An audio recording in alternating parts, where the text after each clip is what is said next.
Senhor, povo de Deus, seja muito bem-vindo e vamos a mais um momentinho em que nós meditaremos da gloriosa palavra do Senhor. Você que não é inscrito ainda, se inscreva, ative o sininho das notificações, porque assim você será notificado todas as vezes em que postarmos um vídeo. Deixa o teu joinha, o teu comentário, amém? E muito mais do que isso, compartilhe, porque é necessário se faz evangelizar. E para nossa meditação nesse momento, nós estaremos lendo em Lucas capítulo 16, versículo também de número 16. A lei e os profetas duraram até João. Desde então é anunciado o reino de Deus, e todo homem apregoa força para entrar nele. Amém? Que versículo bonito, né? E diante dele nós vamos aprender nesse momento. Uma inesperada operação sobrenatural por parte de Deus solucionou grave problema na reconstrução do templo. Manifestações sobrenaturais no Antigo Testamento. Há muitos exemplos no Antigo Testamento. Vamos anunciar apenas dois. Moisés, o grande líder que Deus levantou para libertar seu povo da escravidão do Egito, recebeu de Deus um preparo sobrenatural, o qual lhe deu muita autoridade espiritual. Elias, o profeta de Deus, foi revestido de autoridade sobrenatural para ajudar a Israel, que havia sido levado à idolatria pelas suas lideranças políticas, em particular pelo ímpio Acabe, rei de Israel nos dias de Elias. Pôde assim realizar grandes milagres, fez com que não chovesse sobre a terra por 3 anos e meio, além de outras. O ponto alto de seu ministério foi o confronto com os profetas de Baal no Monte Carmelo. Nesta ocasião, a manifestação sobrenatural do poder de Deus fez o povo clamar: só o Senhor é Deus. E de fato, só o Senhor é Deus. Manifestações sobrenaturais no Novo Testamento. Quando o Espírito foi derramado em sua plenitude, os dons espirituais começaram a entrar em ação e passaram a ser a própria preparação divina para o ministério. Os apóstolos eram revestidos desses dons, meio divino para a conversão de muitas almas. O apóstolo Paulo, enriquecido por Deus e com muitos dons, escreveu para o evangelista Timóteo, representante da segunda geração, uma mensagem de exortação: não desprezes o dom que há em ti. Em 1 Timóteo, capítulo 4, versículo de número 14. Pouco antes de ser martirizado, Paulo voltou a escrever a Timóteo: despertes o dom de Deus que existe. Paulo recomenda procurar com zelo os melhores dons. Procurai com zelo os dons espirituais, mas principalmente o de profetizar. Aleluia.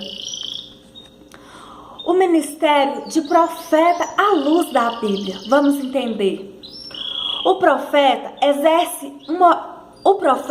exerce a função ministerial determinada por Deus. Ninguém toma para si esta honra, senão o que foi chamado por Deus. O profeta na dispensação do Antigo Testamento. O profeta, além de transmitir a mensagem de Deus para o povo, era consultado pelo povo acerca de assuntos espirituais e até mesmo acerca de assuntos materiais. Exemplos. Em 1 Ezequiel, capítulo 20, versículo 2, os anciões vieram a Ezequiel para que este consultasse ao Senhor por eles. Deus por meio de Ezequiel, lhes respondeu que, por causa das suas abominações, eles não receberiam resposta. Em 1 Samuel, capítulo 9, versículos 6 e 7, o profeta Samuel foi consultado acerca das jumentas do pai de Saul, que se havia perdido. Em 1 Reis, capítulo 14, versículo 2 e 3, está registrada uma consulta sobre um doente, se ele levantaria ou não. E o profeta, então, respondeu da parte de Deus. Moisés transmitia aos anciões o que Deus lhe falava. Vamos ver no Antigo Testamento, o profeta era uma espécie de mediador entre Deus e o povo. O profeta, na dispensação do Novo Testamento, entre os dons espirituais está o dom de estaria entre as consequências do derramamento do Espírito Santo que aconteceria nos últimos dias. Em Atos dos Apóstolos, capítulo 2, versículo de número 17. Ter alguém o dom de profecia não significa que o mesmo seja profeta. O termo profeta designa quem tem o ministério de profeta. Este ministério de profeta é o ministério da palavra. Este ministério de profeta é o ministério da palavra, para o qual o ministro recebeu de Deus uma preparação espiritual do espírito profético. Vamos ver em Atos, capítulo de número 21, versículo 8 e 9, que Filipe tinha 4 filhas que profetizavam e que depois de alguns dias veio à sua casa um profeta, Agabo. Atos dos Apóstolos, capítulo 21, versículo de número 10. Existe, porém, uma diferença importante entre o ministério de profeta no Antigo e no Novo Testamento.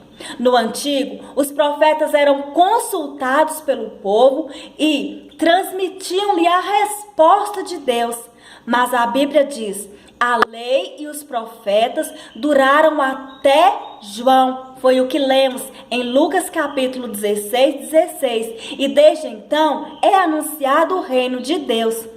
No pacto, na nova aliança, temos Jesus como o único mediador, em 1 Timóteo, capítulo 2, versículo de número 15. É importante notar que no Novo Testamento não há um único exemplo de alguém consultando um profeta no novo pacto. Todos temos acesso a Deus por meio de Jesus Cristo. Jesus Cristo é o único mediador,